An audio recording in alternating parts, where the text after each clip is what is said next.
So good afternoon, everyone. My name is Jason Doucette, and on behalf of Scleroderma Atlantic, I'm very happy to welcome you to the next series of the Scleroderma Atlantic webinar series. Today is Mindfulness and Meditation, a natural approach to living well with a chronic disease. So thank you so much for joining us on this here in Halifax on a lovely Sunday afternoon, wherever you're joining us from. Welcome. Thank you very much for coming along. I do want to thank our sponsors, of course, for helping us make these webinar series possible, and that is the Government of Canada's Emergency Community Support Fund and the Community Foundation of Nova Scotia. I'm very excited about today's topic. I think it's going to be quite interesting and quite fun. We hope that you'll have some fun as well. Joining us as hosts today, we have Erika and Sara from the Pilates Barre Halifax, and special guest Jessie, who is Erika's mother, is going to be helping out as well. Just a note that, of course, the Pilates Barre Halifax does offer these virtual meditation sessions and virtual restorative yoga classes on an ongoing basis. So hopefully you'll enjoy today's session and you'll be able to take them more again in the future. So with that being said, I'm going to end my spot now and get right underway. So I'm going to hand the floor over to Erika. Hi. Welcome everyone. Thank you for coming. My name is Erika Ferguson and I own Pilates Barre Halifax. We offer Pilates, bar, meditation, yoga, all sort of geared fitness and of course meditation, geared around all of our fitness styles are geared around mindfulness, and all of our fitness classes are actually geared around not driving your nervous system into a stressful situation. So our meditation classes are very popular. We really love them. And our meditation master is Sara Mader. So I'm just going to let her take over because she's the master meditator. Hi, everyone. As Erika just said, my name is Sara Mader, and you can catch me twice a week through the Pilates Barre, Monday evenings and Friday mornings, if it's something that you're interested in continuing. And I'm just going to talk a little bit about what mindfulness is and what your mindfulness practice looks like. And we'll sort of lay a bit of foundation. If you've got any questions, please feel free to, I believe you can write them in the chat box there. Or you can also just feel free to ask if you feel comfortable to do that. You do not have to leave your video on. You're welcome to turn it off at any time, especially once we get into the meditation portion, if that makes you settle in just a little bit deeper. It's whatever feels comfortable for you. I've been meditating for probably about 12 years now, and it's still, as always, like everything, it's an ongoing practice. There's a reason that we call these things practice. So we are often told the importance of exercising our physical body, and a lot of the time what gets left out of the conversation is the importance of exercising our mind. And our mind is, our brain is a muscle. It's just like your bicep, your quad. The more you're going to work that, the stronger that's going to get. And so that's exactly what a mindfulness meditation practice is going to do for you. There are a laundry list of different forms, much like there's a laundry list of different forms of physical exercise that you can do for your body, be it Pilates, yoga, maybe something a little bit more aggressive. There's also quite a few different approaches to meditation. So what we'll speak about here today is a mindfulness approach. There's also walking meditation, there's mantra meditation. You can do just timed meditation where you sit alone and set a timer. But really, once we lay the foundation here for what exactly mindfulness meditation is, you'll realize quickly that anything can become a meditation. Doing the dishes could be a meditation for you. Doing a yoga practice could be doing a meditation for you. Really, anything that is calling you to be fully present and in the moment can be a form of meditation. So what is mindfulness? And so mindfulness is just simply the basic human ability to be present in the moment. So we're showing up unfragmented, meaning our mind, body, spirit are all in the same place at the same time. Oftentimes, especially in this society where we are so stimulated, it's very easy to show up physically, but to have the rest of you, your mental, your spirit, all of that sort of in other places. So mindfulness is pulling it all in to one place at one time. And we're being fully present and being very aware of what it is that we're doing in the moment. And we're doing it without being overly reactive. And this is going to cause us to become less overwhelmed with what's going on around us.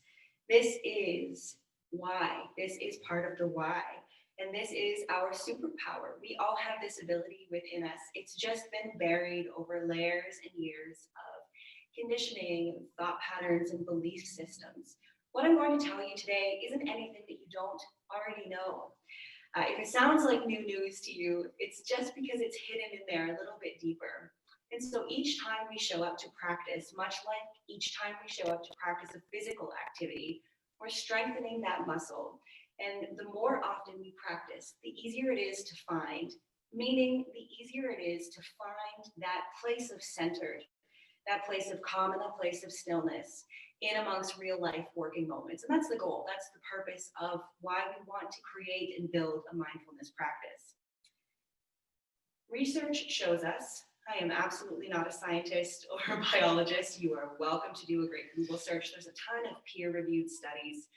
Psychology Today has some really great resources on the science behind meditation and a mindfulness practice. But science shows us that showing up for yourself for a mindfulness practice, it doesn't have to be long, we are rewiring our brain. And like anything, the more often we do it, as I just mentioned, the easier it will eventually become. It sounds sort of silly that we would have to practice something like being in the present moment. But we live in a society where we are constantly overstimulated, and we are always told that we associate busyness with productivity and our productivity with our value. I swear, but I call bullshit. We have lost the art of rest. Rest is just as important to our productivity as that busyness. And we have sort of forgotten as a society to honor that and to reward that. That rest period is when we integrate the new things that we've learned.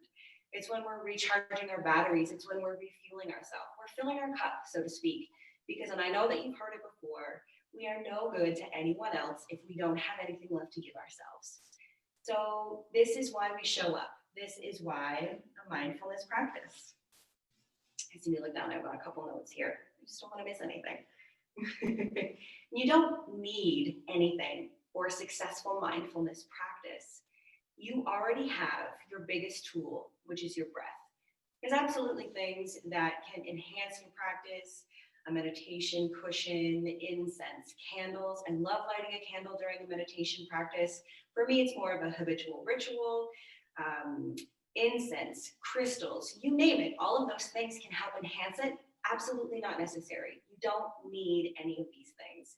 Everything that you need for a mindfulness meditation practice, you already own within yourself. You already got it.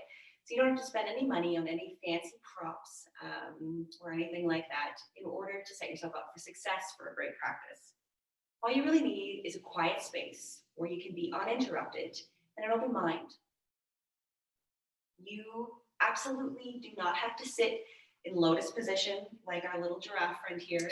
You don't have to sit like that for a mindfulness meditation practice. You can, absolutely, if that's what's comfortable for you. But the idea here is that you want to set yourself up for success for your practice. You want to be physically comfortable.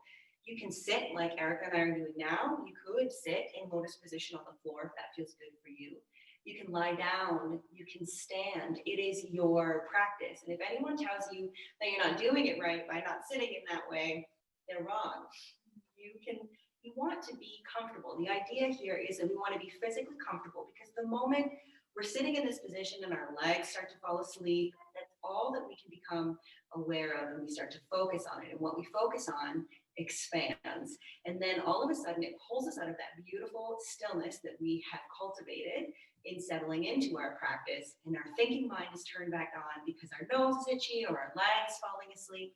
So just know that whatever position you choose when you are doing your practice, you also aren't married to that position. You don't have to stay that way the whole time. If you do choose to sit in a lotus position and your legs fall asleep, move.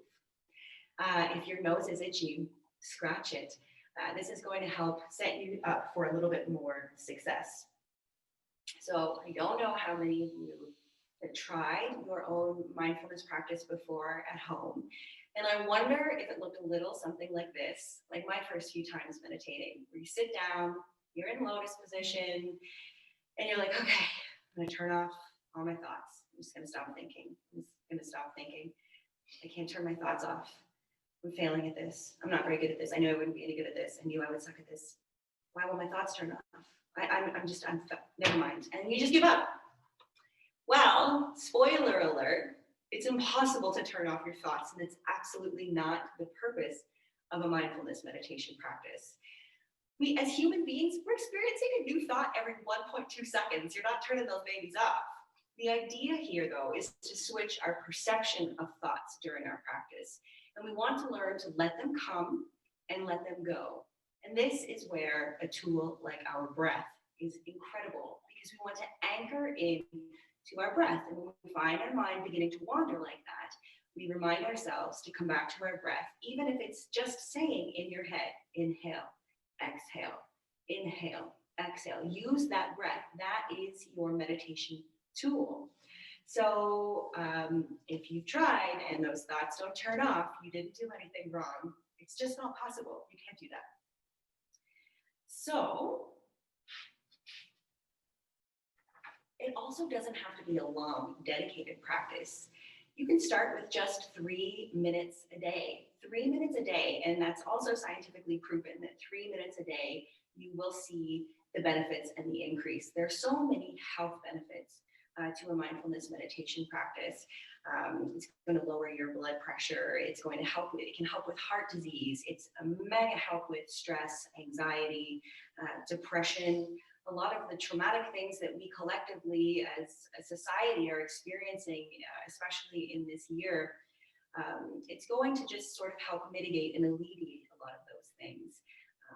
And a dedicated practice over time is proven to help lower your blood pressure. And in many cases, it's prevented, I believe the stats were around 72% of folks with heart disease. It prevented them, 72% of them, from not needing to be hospitalized for their heart disease.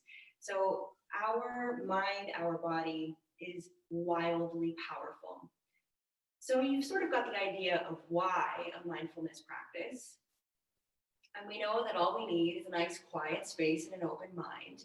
And just to sort of lay the foundation, once we find that place and we are present and we have become fully present and in that moment, what we want to do is we want to sit in non-judgment and non-attachment. So the idea here is when those thoughts do come in, it is not our business to judge those thoughts. No matter how silly or outrageous or maybe dark, whatever they are, it's not the time to solve it, fix it, dissect it. The idea is to allow those thoughts to come in and to let them float by without judgment and without attachment, meaning we're not attaching to those thoughts and we're not allowing those thoughts to define us. Because here's another spoiler alert. You are not your thoughts, and you are not even the one thinking your thoughts. I know, it's a little bit of a, right? You, the truest essence of who you are at the core of you, is the witness. You are the one who is observing those thoughts. Haven't you ever wondered what is that entity inside of me that is listening to these thoughts that I'm speaking? That is who you are. The truest you is the witness. You're the observer. You're not those thoughts. You're not even the one thinking those thoughts. So this is why we want to sit in non-judgment and non-attachment. We don't want to attach to thoughts, to ideologies. We want to just be aware and to drift back to our breath. And this practicing non-judgment just naturally is a beautiful side effect of practicing this on a regular basis. It begins with ourselves. When we can learn to not be so judgmental towards ourselves for whatever it be it our thoughts, be it our body image, be it our ability or inability to do something that we think that we should be able to do, whatever that is, the more you can practice that non-judgment towards yourself, the more it just becomes a natural reflex and it spills out over into your personal interactions with other human beings. And by default, we naturally become less judgmental of other people too. And to me, that's one of the best parts, the best byproduct of having a mindfulness meditation practice. It's seeing how it benefits us in these working moments in real life. And when we can become less judgmental to ourselves, it's so much easier to become less judgmental towards others. And when we can extend ourselves compassion, naturally becomes so much easier to extend that compassion to other people. So now that we know that we're sitting here, we're in this present moment, and we're not judging the thoughts that are coming in, and we're not attaching to anything that is coming in this moment. And I would also offer that non-judgment and non-attachment are great pieces of a mindfulness practice to take into your day-to-day life anyway. And so the next most important step is our breath. Our breath is our natural ability to soothe our central nervous system. Our breath is the only autonomous system in our body that we can also control. And I think that speaks volumes for our breath. So it's something that naturally happens that we don't think about, but it's also something that we have the ability to control. And that's the only autonomous system in our body that we have that ability to control. And so our breath and our mood are often going hand in hand. And if you find yourself in a moment of stress, in a moment of anxiety, or maybe it's even joy and excitement, our breath might become a little bit faster. And it's shown, again, scientifically, not a scientist, you can do a lovely Google search, but it's shown that the ability to sort of control our breath is the ability to shift our emotions. We are in control of so much more than our thoughts allow us to believe. But if we can find that stillness, and if we can anchor into that breath, which is again the best meditation guide that we will ever have, we can learn that we are in control, not of what happens to us exterior. We don't have control over what somebody else does to us or what happens in the world around us, but we have absolute control over how we want to respond to that. And if we are showing up for ourselves for a mindfulness practice, our ability to show up and our ability to respond from a place of sort of cool, calm, collected centeredness, or much less overwhelm, is going to increase drastically. So again, our breath is fascinating. I could talk this entire time about our breath, but I won't. I will highly recommend the book Breath by James Nestor. It's a beautiful piece of literature. It just came out this past year.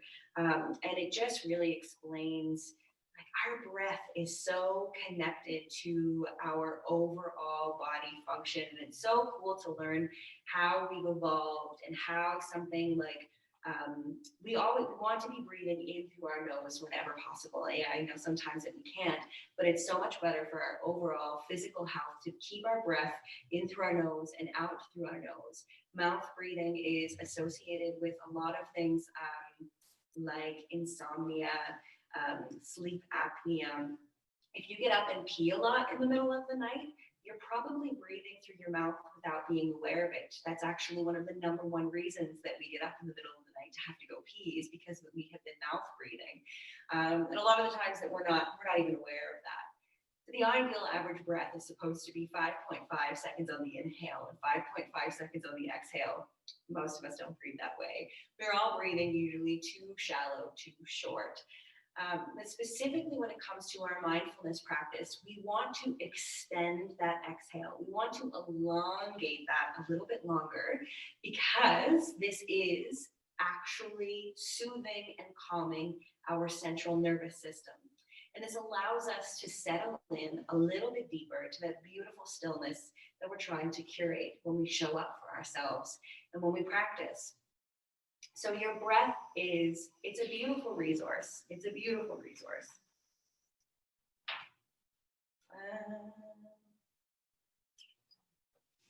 And our breath it's also a literal cleanse. It's a release of our body. So our breath it's our greatest lesson in letting go. Think about it. If you hold on to your breath, you can, but that doesn't come without major drastic results to your physical body. You can hold on to your breath, but you won't last very long if you don't eventually let that go. You have to let your breath go. So it's our most beautiful natural lesson in letting go. It's detrimental to our being to hold on to it. And I would also offer that there are pieces of our lives, pieces of things that have happened to us in our life that we hold on to that can be just as detrimental to our physical being if we don't learn to let it go. So that's, again, another beautiful byproduct. A mindfulness meditation is awareness. It's awareness of our thoughts. It's awareness of our breath. And it is a literal cleanse and a release. We are releasing CO2 from our body on our exhale. Small amounts of it. But this is why we want the importance of your inhale and your exhale. I mean, most of us don't have a relationship with our breath. How often do you think about your breath? And how often during the day are you taking intentional breath?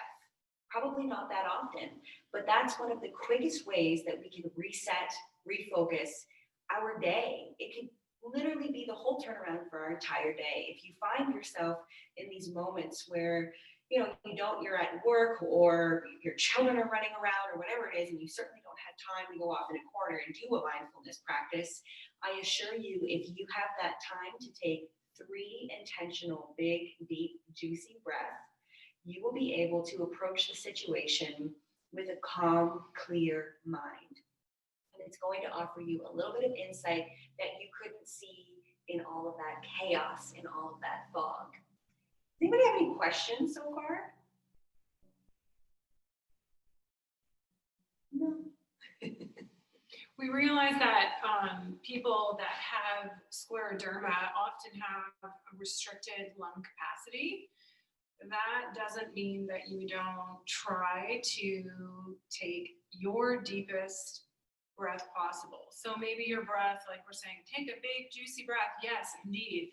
And you probably have an idea of what that might look like for everyone. But if you're a person who's experiencing any restrictions, cardiovascularly, you can still just do your best. And again, it's back to the idea of the intentional breath. So you're visualizing the breath as it goes in. It depends on like what type of meditation you're doing. But if you're visualizing your lungs and, there's nothing wrong with the size of breath that you may be taking. The point is it's your breath, it's intentional, and you spent at least 3 really good breaths on your own. Exactly. It's not the byproduct of breathing that way and taking those intentional breaths. It's not dependent on the size of the breath that you take. It's exactly that. It's doing it with intention, and it's being present and aware. It's got nothing to do with the amount that you are able to physically take in, and everything to do with that you've stopped and you have become present and you are in your body and you take those 3 breaths that feel good for you. And I would also offer that taking those 3 breaths, again, this is more science, is going to help increase your lung capacity. Sure. So the more often that you're taking that time to stop and take those 3 breaths, you're training your lungs to increase that capacity slowly over time. So it's very, again, it's not dependent on the size of that breath. It's whatever feels good for you in your body. The whole idea and the whole premise behind that is being present with your breath. So as I sort of mentioned before, that we are in a society that has we've lost that art of rest. And we are we pride ourselves on our ability to multitask. And I would offer that while it feels like we're accomplishing so much by multitasking, we're not. We're not giving things our full presence, and we're not giving them the best of us that we can be giving them when we're trying to do multiple things at once. It also takes so much more brain power for your mind. So you become physically much more exhausted after multitasking because it's so much work for your brain to start a task and then quickly focus on something else and then go back to that. It's a lot of work to flip that back and forth. And it's actually just so much more productive to do a task and complete it and then finish it and then let it go. So instead of multitasking, I just heard this new term a couple of months ago of monotasking. I thought that was pretty cool. So that's a nice way to approach things as well. And so the idea here is that in real life moments, as we're practicing more and more, that we are able to better control our response to those outside stimulus.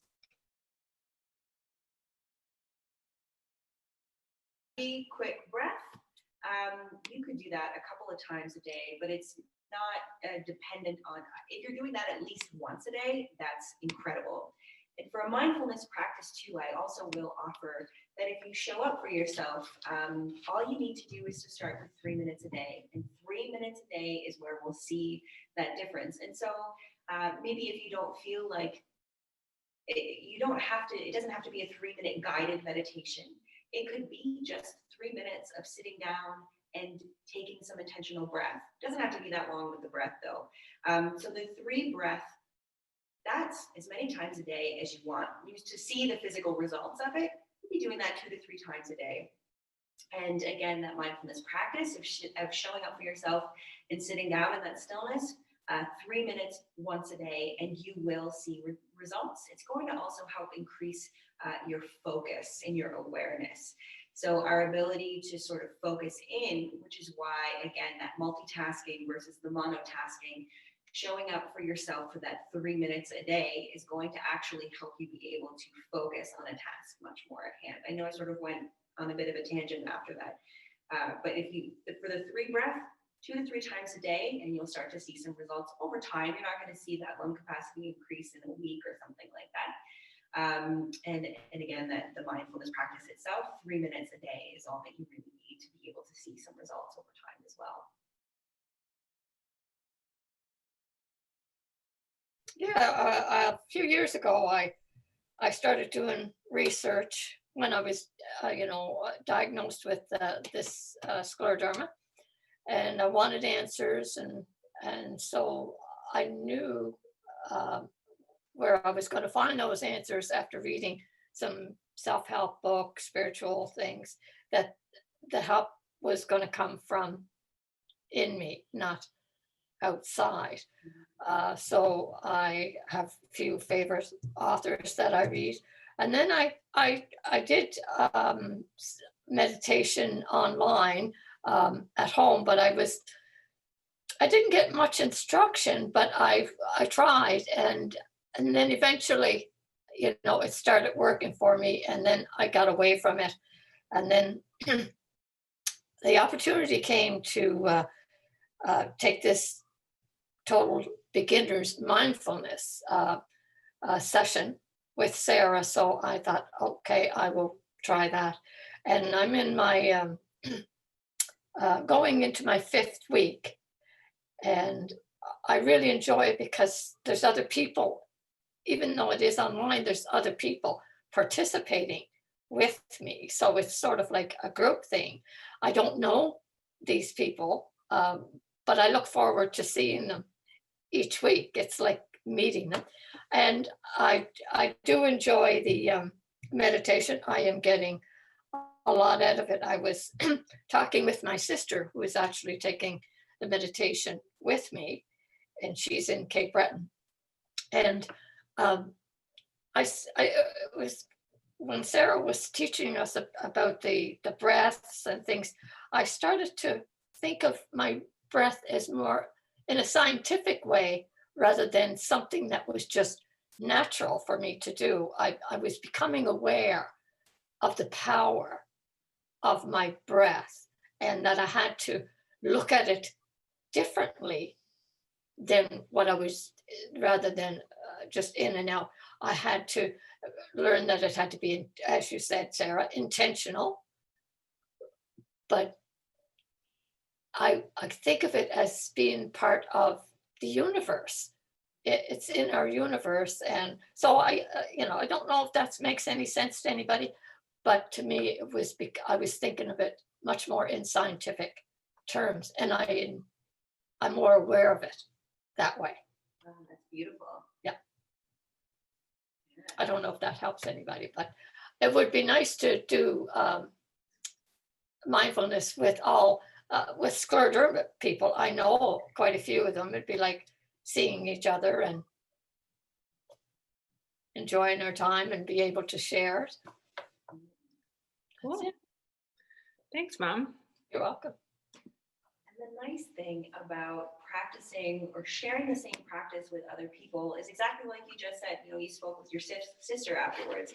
It's really nice to chat with people who were doing the same meditation as you to see what came up for you. Well, this came up for me. Oh, that's Exactly. Piece away from that. Oh, I didn't take that. That's an interesting perspective. So I love the conversation that it can ignite afterwards as well, because it's really drawing us to connect and to be curious with ourselves. And, you know, as you sort of mentioned, Jessie, about the universe is exactly, we are all connected. And when you think about our breath in that way, that's so fascinating. It's really this thing that's so personal, but we all share it too. You know, we really are all interconnected. And having these little pockets of stillness together creates this really beautiful space and this sort of container, this safe container to then speak freely and vulnerably about what came up for you during that practice. Yes. Yeah. I'd love for us to do a meditation together, if that's cool with you folks. So you can settle in and find yourself a little bit of stillness. So whatever you choose, you could be seated, you could be standing, you could be lying down, whatever that looks like for you. And you're welcome to turn your camera on, turn your camera off, leave your camera on, whatever feels good for you, whatever's going to help you settle in a little bit deeper. Whatever position you choose, if you could just do your best to keep a straight spine. So I'll do my best not to go a little too out there in the galactic world, a little too esoteric for you, but we want to keep a straight spine because we want to keep our energy. So we all have 7 major energy points through our body, our chakras, from our root to our crown. So the root is sort of like the base of your spine, all the way up to your crown. We want to keep those clear, which is why the only sort of prerequisite is keeping a straight spine as best we can. And once you're settled into your spot, you can just softly close your eyes and just feather your nest. You want to be comfortable. Comfort is queen during your meditation practice. That's what one of my favorite meditation mentors, David G. That's what he always says. Comfort is queen during your practice. And just take a soft inhale and a soft exhale here. And really take this opportunity to check in with your body. Is there anything that you need to be even just 10% more comfortable right now? Whatever that is, take that.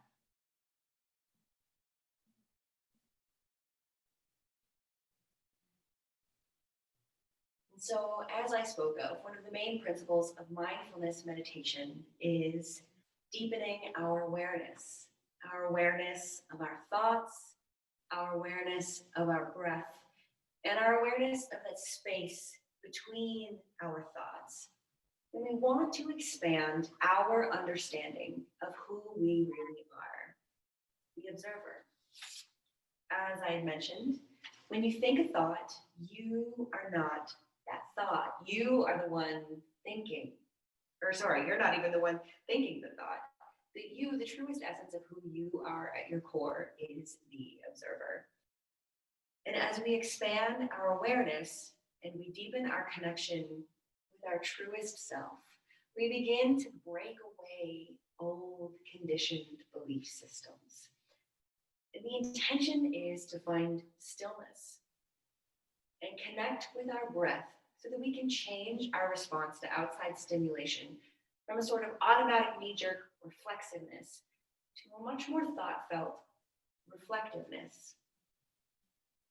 If this is your first time meditating, be gentle with yourself. We are each on our own path, but we've come here together today to practice as a community.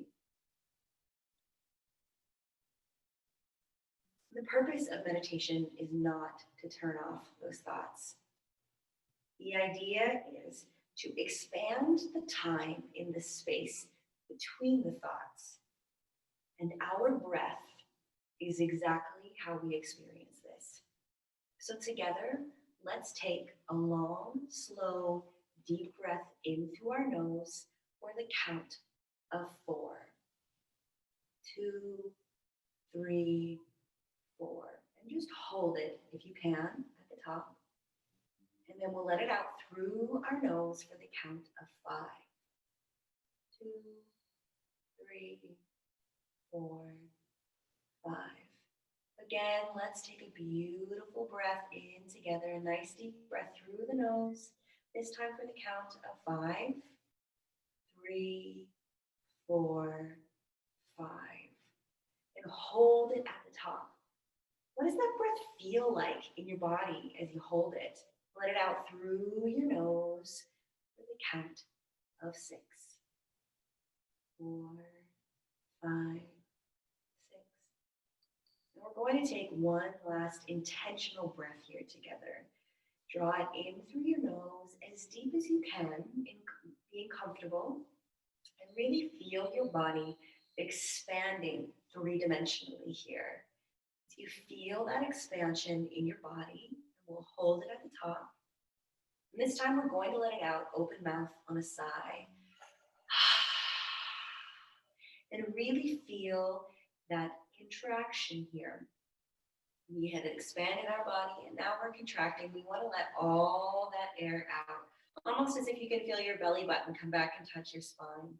And now you'll just gently settle in to the natural rhythm of your breath. If it's possible for you, keep it in through the nose and out through the nose.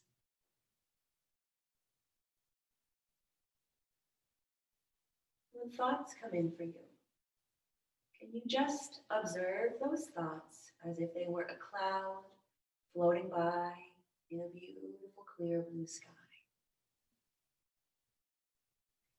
Don't judge those thoughts. Can you release attachment to those thoughts and simply just let them be?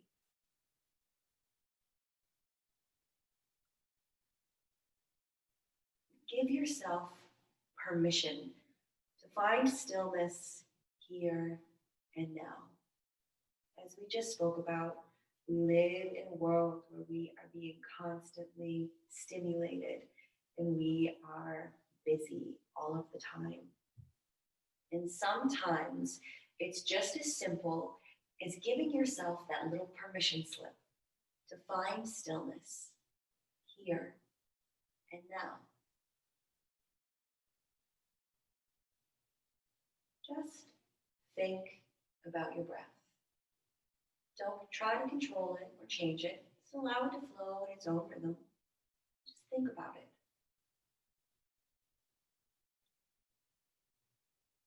And on your next inhale, feel that breath cool as it passes through your nostrils on its way into your body.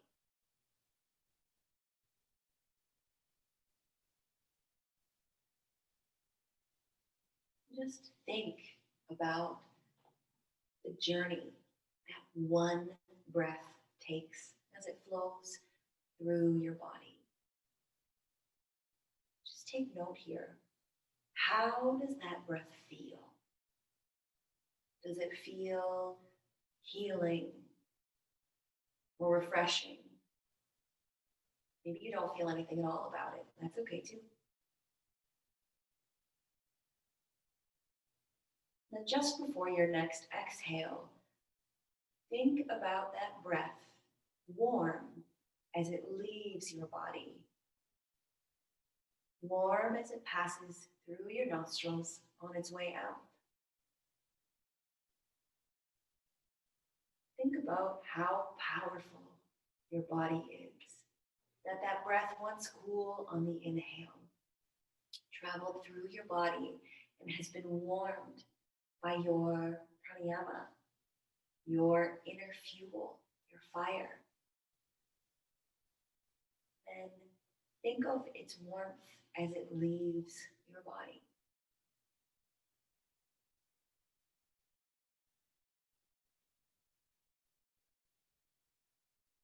Our breath, the greatest meditation guide that we'll ever have. Now think about that quick second just before you take your next inhale. Could you spend just a little more time there?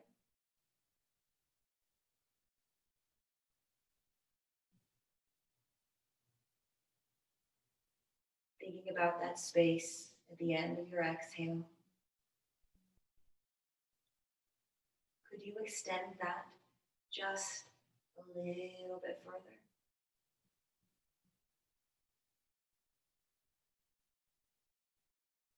Whatever it is that you're feeling in this moment, can you allow yourself to just sit with it, to just be, whether it's uncomfort or ease or anything in between?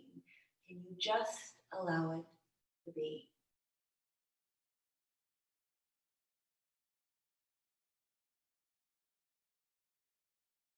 And whatever thoughts are floating into your conscious mind, can you let them float by without judgment?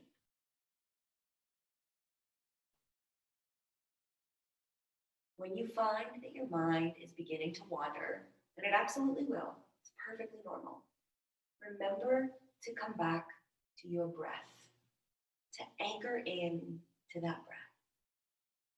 Thinking of that inhale, exhale.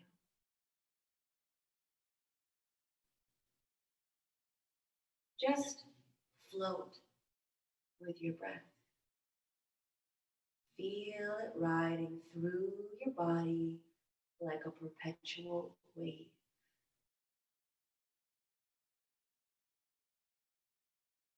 Witness it. Observe it.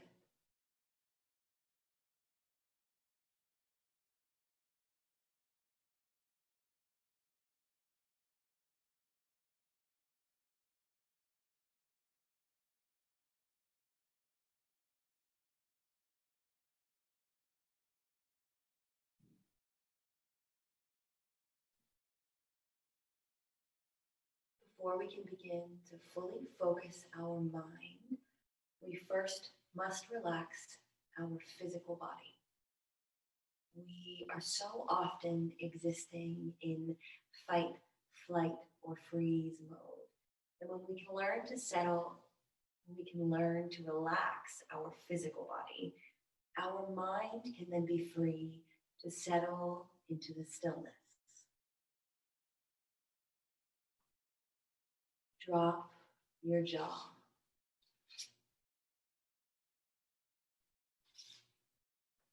Relax the back of your neck and your shoulders. And feel as though your whole body is melting into the floor. Be aware of your body here and how it supports you.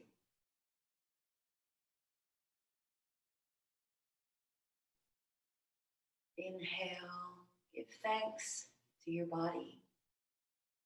Exhale, feel yourself relax and release as you settle in a little deeper.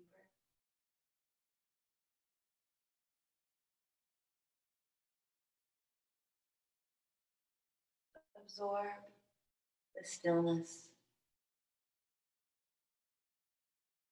and absorb the silence.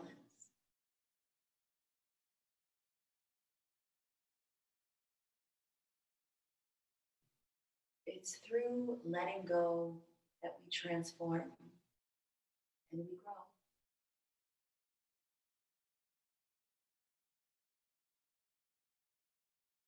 Bring your attention to your toes. See your toes in your mind's eye and gently relax your toes one by one.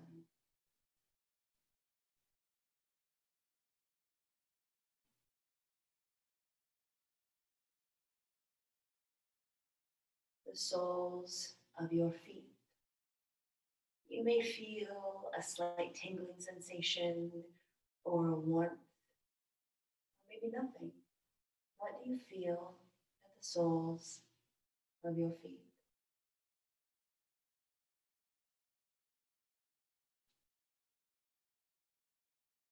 Sense the top of the feet, the heels, the ankles, and as you breathe out, exhale all tension, all fatigue from the feet.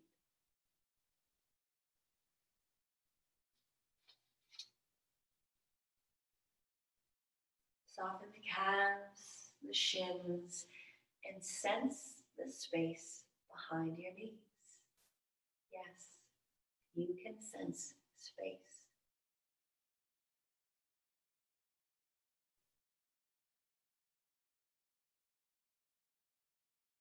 Release through the back of the left thigh, the front of the left thigh.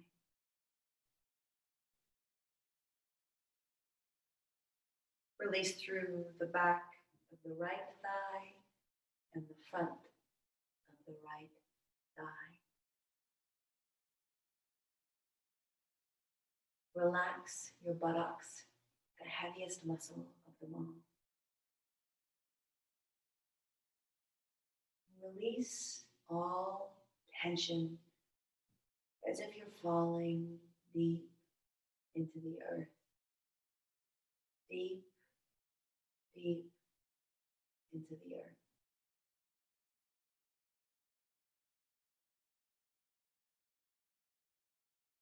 Relax your groin. Sense the lower back and allow it to soften.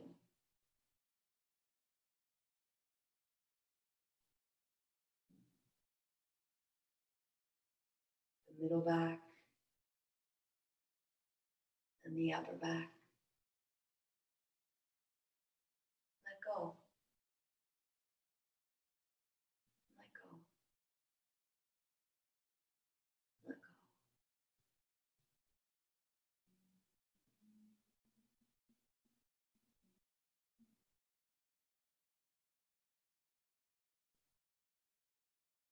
Relax your stomach and sense the release of all the emotions that you've been holding in your stomach. Our stomach is our solar plexus. Our solar plexus houses our emotions. Oftentimes, we don't realize how much we're holding on to in our stomach.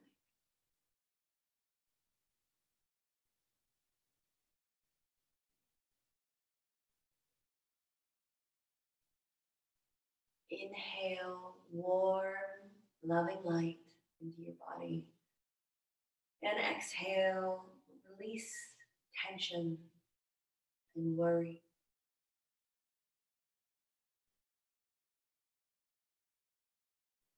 Draw your attention to the left hand and relax your fingers one by one.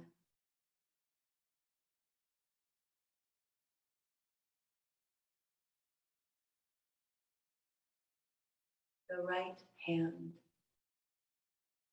Relax your fingers one by one in the right hand.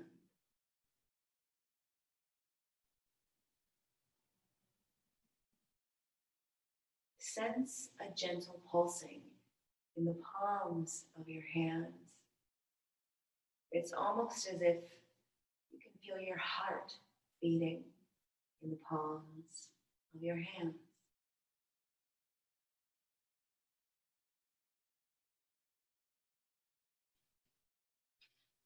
Inhale, exhale. Relax the left wrist, the right wrist, and notice the energy floating around your wrists.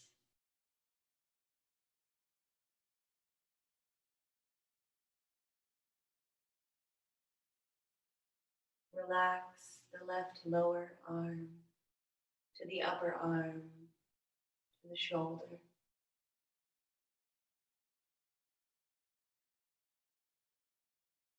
Relax the right lower arm to the upper arm to the right shoulder.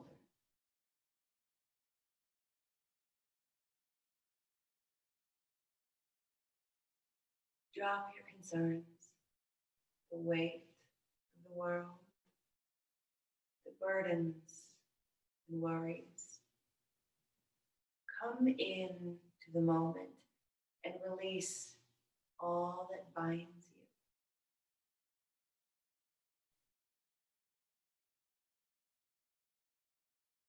A nice smooth breath in and a smooth breath out.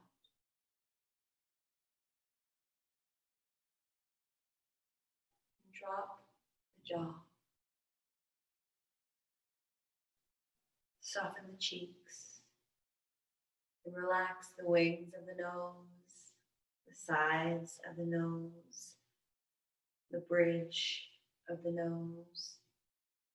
Soften the eyes, above the eyes, behind the eyes, and deep within the eyes.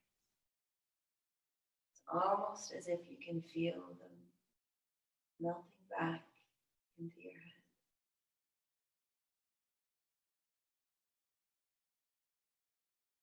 Relax your forehead from temple to temple.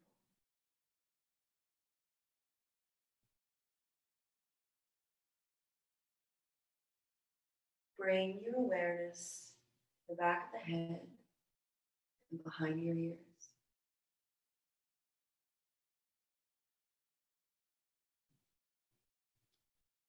Sense softness, calm, and harmony at the crown of your head. Relax your breath and let it guide you inward. Go within,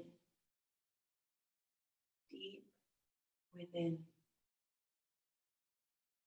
Sense that place of safety, comfort,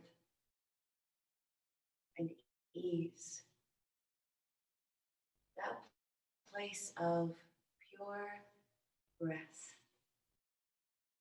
Nothing to think about, nowhere to be, but right here, now. Arriving, staying, and just being. Sometimes the most important moments we experience in the day are the pauses between the breath and the space between the thoughts.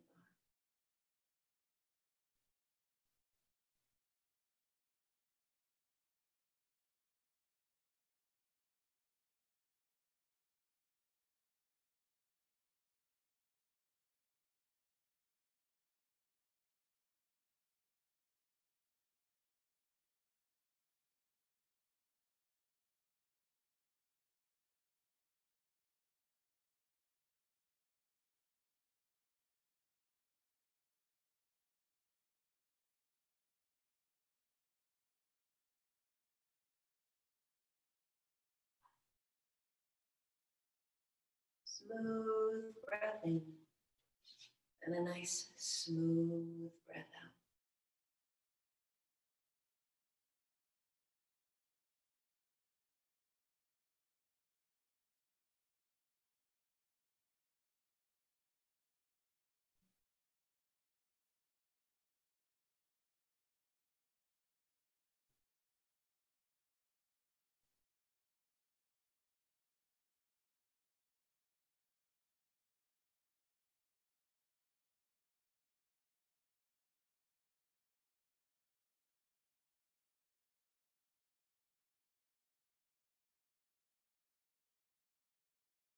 When you find that your mind is beginning to wander, remember to come back to your breath.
yourself to let go. Let go.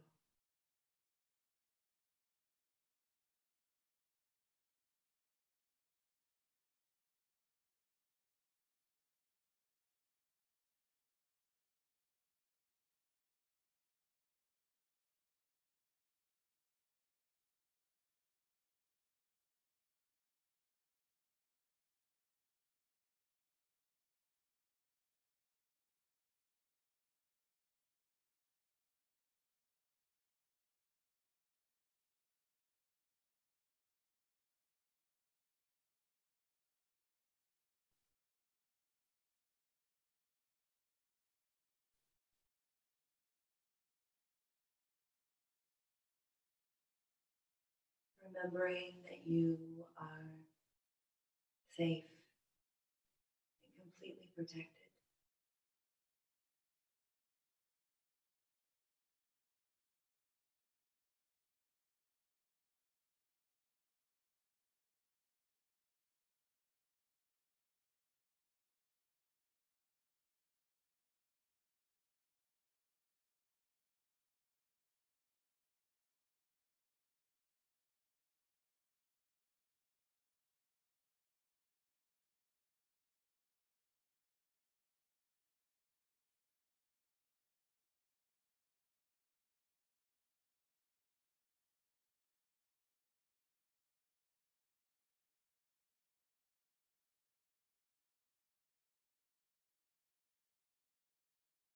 Smooth breath in,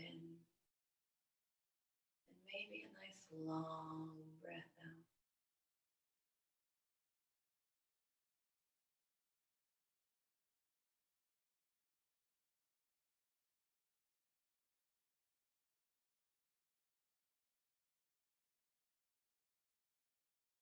Sacred reflections set the tone for our practice.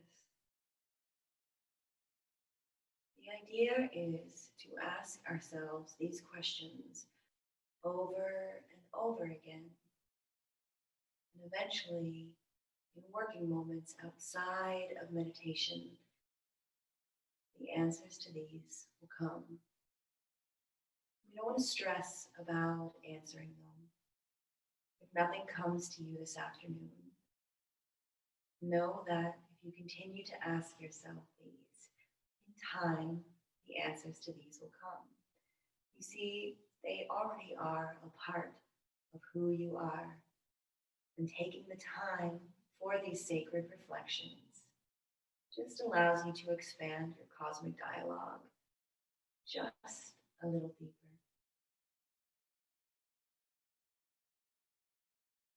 Who am I?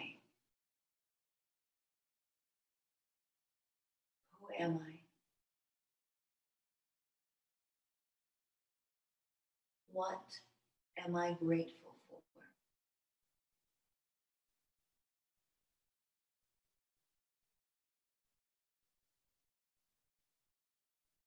Why am I grateful?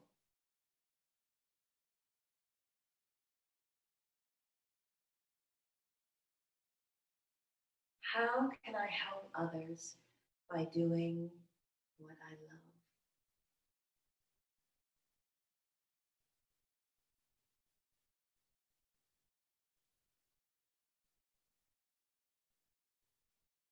What is it that my heart longs for?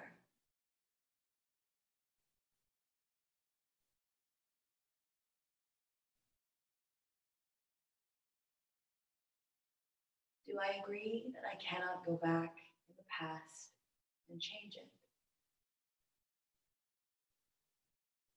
Do I agree that I cannot step into the future and force it?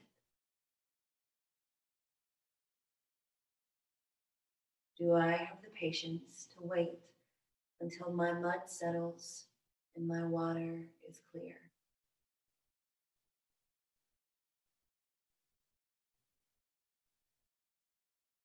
Do I give myself permission to show up as my best, most brilliant, most creative expression of myself?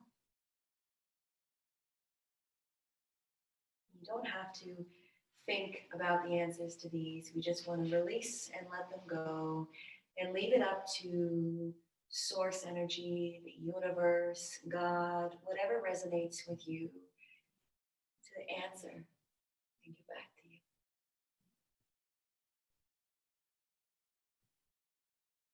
Smooth breath in.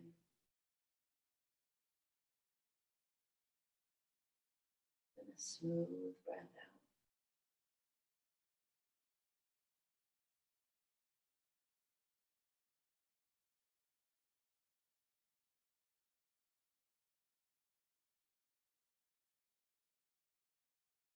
Everything in life is about attention and intention. So let's set an intention for the day.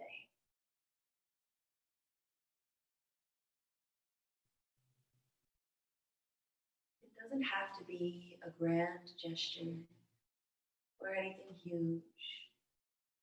But if you're struggling to think of an intention to put out there, to manifest and to create, you can ask yourself, what does my heart truly long for right now? And that answer might change daily for you. But we want to know, what does my heart long for right now? Whatever answer comes to you, that is where you will set your intention and invite something in to manifest, to create, and to bring you one step closer to the fulfillment of your deepest desire. What does my heart truly long for right now?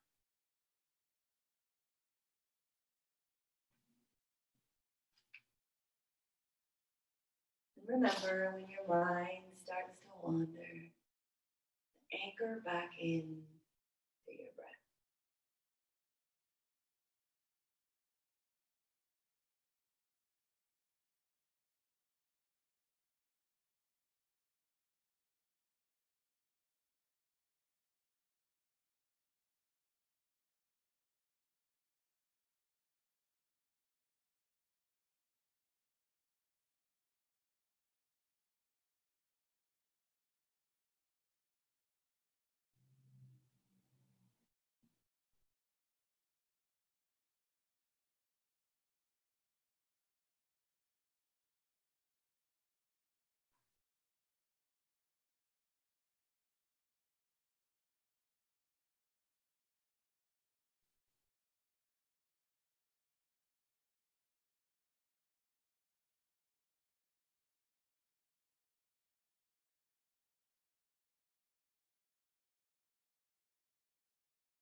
In through the nose, out through the nose.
Smooth breath in.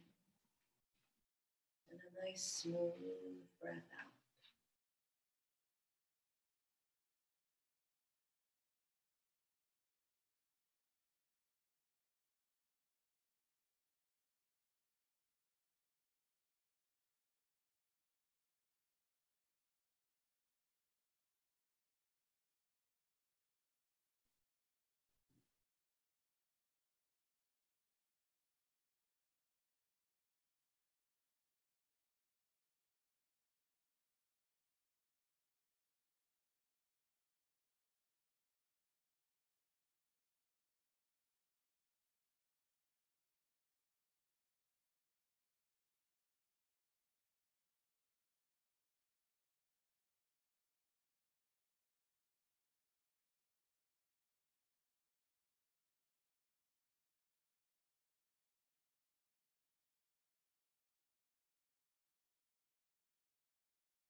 Gently and mindfully begin to bring your awareness back into the room. On your next exhale, maybe you'll begin to slowly wiggle your fingers and your toes, waking them back up.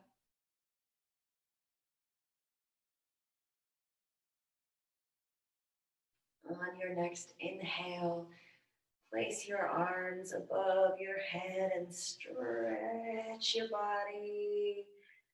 Exhale and let it go.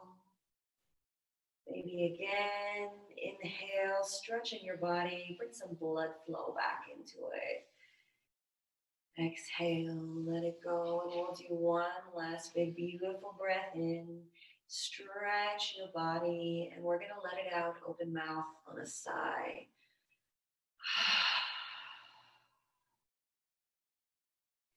If you were lying down, with your eyes still closed, you find yourself in a seated position, if you're able.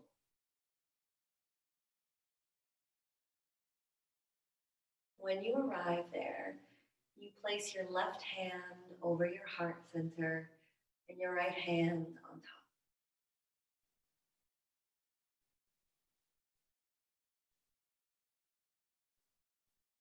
Just notice.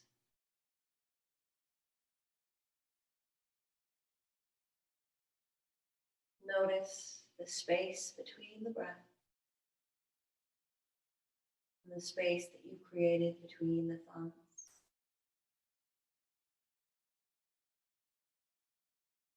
Sense a feeling of peace and stillness.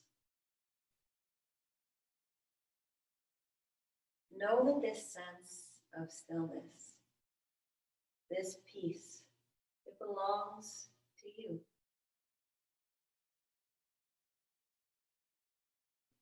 Notice how your body feels after physically slowing down.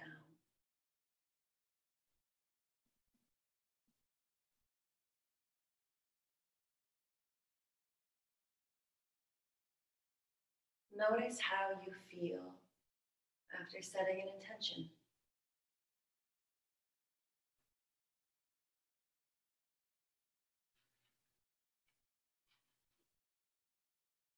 And know that this sense of peace, this stillness belongs to you, and you can find it anytime, anywhere, No matter how turbulent your exterior or interior world may be, this sense of peace and this stillness, this belongs to you. And you can find this with just one breath. Repeat out loud after me. I am home. You can gently open your eyes and come back into the room. Congratulations, you just meditated.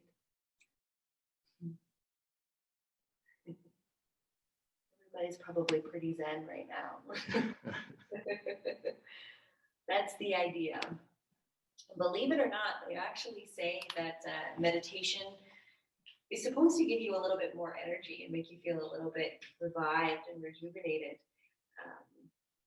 That comes after that sort of blissful, calming sensation. And know that something grand doesn't have to happen during your practice in order for it to have been a meaningful one. You might experience a beautiful, blissful, calming sensation, and that's amazing if that happens, but it's not the goal. And the idea is that over time, this becomes easier, like everything with practice. I would use the word refreshing, very refreshing. Oh, great. Yeah. Excellent. That's the goal. It's a nice little reset. So of course, thank you to Erika and to Sara for walking us through that. That was an excellent demonstration. And thank you for Jessie for sharing your story as well. I think that sort of rounds it out and brings it home for a lot of people who are on the line here today. So thank you very much to the three of you for that. I also want to thank, of course, our sponsors again for helping us ensure that we can continue to bring these webinar series to you. So that's the Government of Canada's Emergency Community Support Fund and the Community Foundation of Nova Scotia. Also just wanted to mention too, of course, that Erika and Sara, so the Pilates Barre Halifax does offer these virtual meditation sessions and also virtual restorative yoga classes. So be sure to check them out. So it's Pilates Barre, B-A-R-R-E, Halifax. Be sure to check them out. Today's webinar is going to be posted on our Facebook page as well as on our YouTube site. So be sure to check that out if you sort of want to go through this again.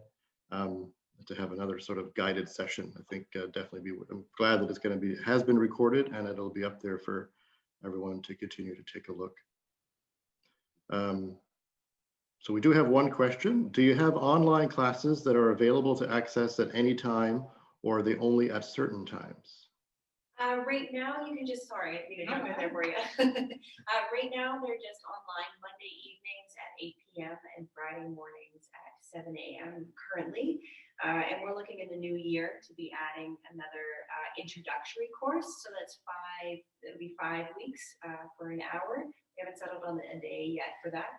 But that's something you can certainly look for on the Pilates Barre social media when that comes out. But for now, those are the only times that you can find. And all of our other classes are also available online, but currently we aren't offering on demand. So we currently aren't offering classes that you can see anytime, but we do have a scheduled class series, all of our different classes that you can attend via Zoom, actually. So if you wanted to just go on and look at our schedule, if you wanted to try any of our classes, you're welcome to do that too. We do hope to build our online on-demand classes as well, so that you can do that on your own time, and that'll include meditation classes. And I just wanted to thank you all for letting your curiosity guide you here. There's a reason that you were intrigued by the topic, and there's a reason that you took the time to show up for yourself. And thank you for taking the time to show up for yourself, because often we don't do that. So I really appreciate you taking that time for yourself today. And no more questions. So I also did want to mention that the Scleroderma Atlantic webinar series is going to be continuing. And the next session is going to be held on Sunday, December the 20th, again at 2 o'clock Atlantic time. And the session that is going to be entitled Getting a Grip on Scleroderma Hands. So that again is going to hit home to a a lot of folks who are living with scleroderma. So again, that's on Sunday, December 20th at 2 p.m. So there not being any further questions, once again, thank you, like Erika and Sara mentioned, thank you so much for tuning in. I thought it was great. It was fantastic. So thank you again to Sara and Erika and to Jessie for showing up and to walking us through this. I think it was a fantastic session. So with that being said, I wish everyone a wonderful Sunday afternoon and the great rest of your weekend. Thank you. Thanks for coming. Thanks for practicing with us. Thank you. We'll talk soon. Bye-bye. Bye.